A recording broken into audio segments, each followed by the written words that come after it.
two types of vacancies. There's economic vacancy, and then there's physical vacancy. I think to yourself, well, why do we categorize them differently? That's just vacancy, right? No, wrong. Think about it for a second. When we categorize these differently, it means that the solution to solving those problems will be different. Let's look at it this way. I like to define physical vacancy as no heads in beds, and economic vacancy is no hands on wallets. So what that means is physical vacancy means you got an empty unit.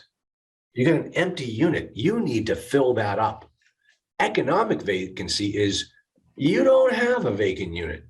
You have someone who has a legal interest in your unit, but they're not paying. They're not paying the rent. Well, we're going to evict them. Right, you evict them, but it's going to take months to get them out sometimes. And over that course of time, when they're not paying, we've got to account for that missing money.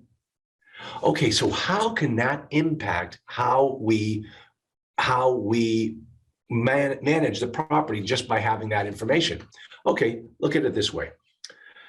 If you have a physical vacancy problem and your property is half occupied, what's the first thing you're going to start to do differently?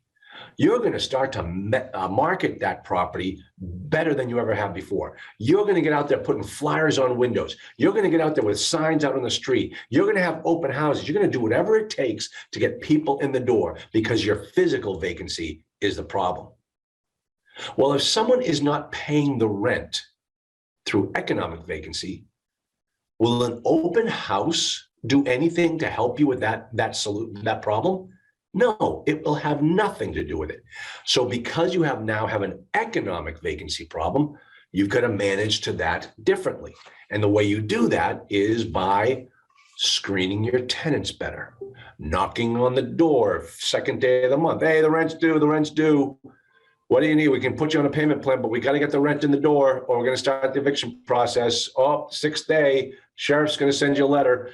Whatever it takes to solve that problem, you want to keep the tenant in there. You want them to pay though. So, that's the process when you look at the physical vacancy and the economic vacancy.